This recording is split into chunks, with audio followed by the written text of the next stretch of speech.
Hey everybody, welcome to Potshots. Today we're talking about the Dear God. Oh dear God, what is this? Seriously? Alright, so basically this is an 8-bit style retro game, which I find a little ludicrous because there's actual 8-bit games that look better than this. To its credit, it has actually a pretty interesting lighting engine, and everything is obviously 3D, but at the same time... And when I say 3D, I mean 3-dimensional, not pop out of the screen 3D. At the same time, just wasting this amount of lighting engine technology on something that looks so bad that I cannot tell the spike trap that kills me 3 fucking times in this video. It just makes me wonder, why do people keep making games like this?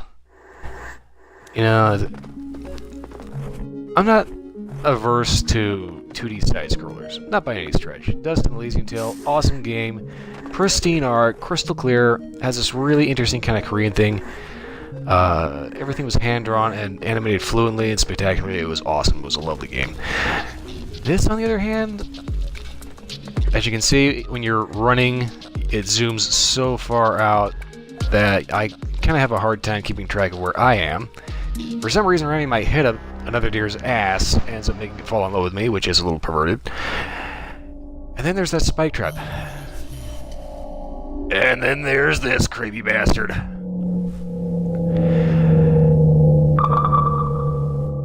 Yeah. Alright, for starters, that is the Deer God. Second, I don't think he knows how to count because I die repeatedly on the same fucking spike trap I don't know how many times in this video.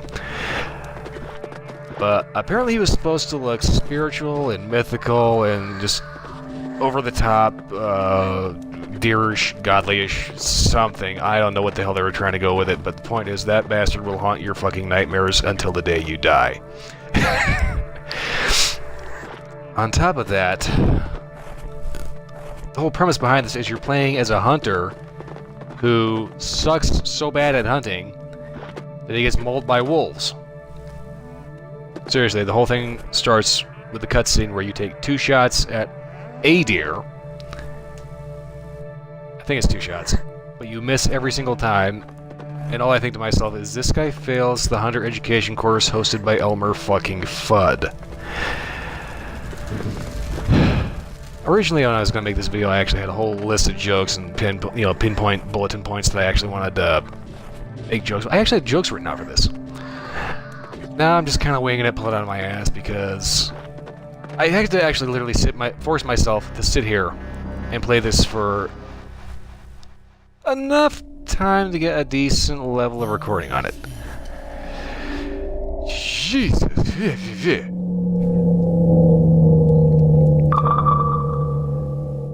Okay. Well, could be weirdo aside. Yeah, like I said, I had to force myself to sit here and play this for long enough to get a decent recording amount. And apparently this recorded for a lot longer than I thought it did.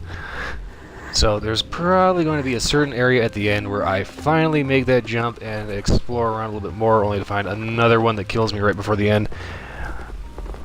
But like I said, why the hell does this game exist?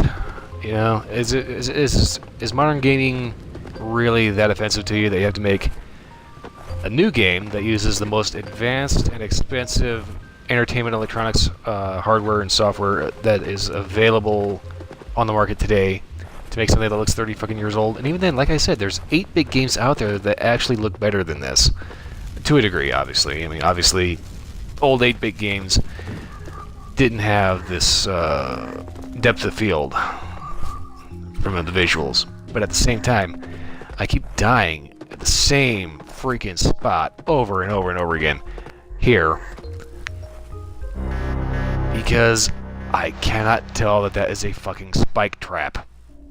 It blends into the background so bad. Oh, God, get the hell off of here.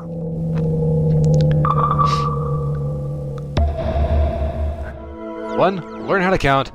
2, fix your freaking eyes. The whole tagline to this is live as a deer, survive as a deer, and I'm only thinking to myself, who the fuck wants to do anything as a goddamn deer? I don't want to do anything as a goddamn deer. Seriously, I want to eat deer. As chili, as steaks, as burgers. Trust me, it's delicious. But as far as trying to be a deer, if you're not that creepy weirdo fur with the strange propensity to rub his junk up against your butt when you're just standing there, I don't know any reason why anybody would actually think that this is a good idea. Oh, and by the way, for that creepy weirdo fur on Second Life, you know who you are, asshole.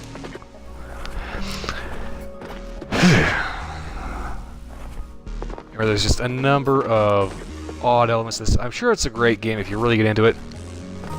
I made it. I'm sure there's a number of interesting aspects to it, but at the same time, there's no direction to it. There was some old mess of pixels that I think was supposed to be an old guy, wanted me to meet him at some house, like his house or something like that. It never gives me any direction on where exactly this house is, and honestly, you're a creepy old bastard. I am not going anywhere with you. Especially because I'm playing as a newborn baby deer, so go fuck yourself, dude. Seriously. But, yeah, just everything about this game says somebody was trying way too hard to appeal to the quirky indie crowd, and did it in kind of a weird direction. Because obviously you can see the lighting direction, the lighting engine is just awesome, amazing. But the actual graphical content is just, it's not there. It sucks, it really does.